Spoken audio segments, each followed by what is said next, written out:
So onto just a pure cloud-based system. And we like it because the management is really quite incredible. I don't know if y'all use the Meraki products, it's kind of like that. There's one dashboard, it's called Control Hub, and that's where everything is configured. It's pretty awesome because it just comes encrypted. The Red Sky Nomadic E911, it's there, it comes with it. You can bring your own SIP trunks, or you can use cloud. There's a cloud contact center, and we also have media path optimization, and that's a cool security. I'll call it a security feature. It's an optimization feature too, and that's if you have two phones, cloud calling system, you would think, okay, yeah, when I call someone next to me, that call is going to go up to the internet, and then it's going to come back. Why do we need, something going in, something going out? It's going to take up twice the bandwidth, right? That's not efficient. But with media path optimization, we'll start that call, the signaling goes out to the internet. Okay, cool. Through stun and some other kind of nerdy stuff, we see that that phone next to me is on premise with me. So why don't we just turn that into a point-to-point call, and then we don't have those two voice streams going out to the internet anymore. And that's one of the things that WebEx calling does. So even if we have the WebEx calling system, we can use on-premise systems where it makes sense. So you have your existing SIP trunks, your existing PRIs even, existing POTS lines, they can all be used with WebEx calling where it makes sense.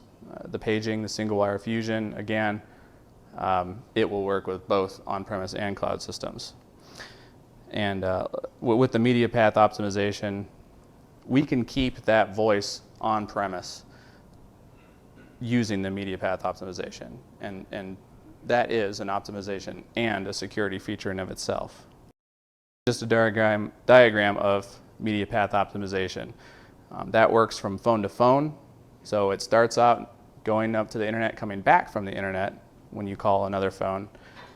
And then that optimization, that path is set up between the phones. It also works if you have your own SIP trunk and if you have a gateway on premise.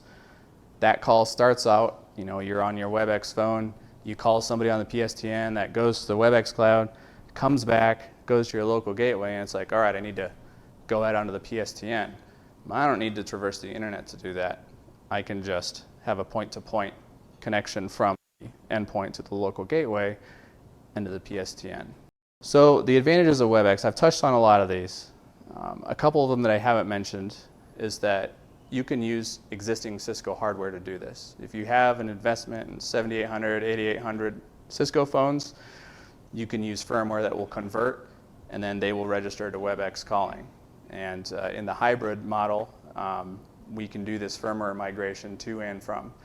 And so, if you have an investment in like PoE paging speakers, analog gateways, Cisco ISR routers, they all can be used with WebEx calling. The security, and then NSI and TAC both support both solutions. So this place where you're going to get support for your existing call manager, it's going to remain the same for WebEx calling. There's quite a deep API system for WebEx in general. I won't go into that, but there is a developer website that you can go to, and it's really pretty incredible.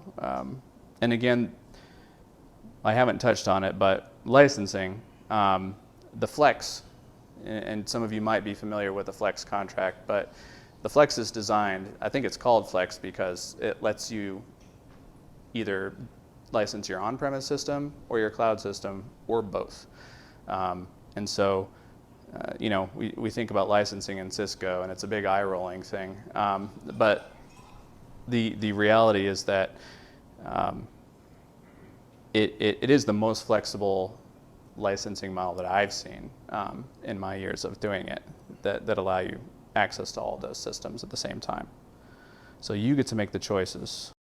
Both of these systems can be used where it makes sense for your operation to either, you've got an existing system, you extend it out to the internet, you extend it out so your collab services can be had anywhere, Or you can have a hybrid model where you have on-prem, you have cloud, where it makes sense. Or those who are looking for a full cloud solution, you can have that, but you can also have those anchors on-premise where you can have things like survivability. And you really can pick and choose from any of those things with this solution. So, a segue, security, like I said, is a key differentiator for the Cisco product. It's used by a lot of government entities. It can be programmed to fit compliance for high security environments. And again, securing collab, part of that is also securing the network.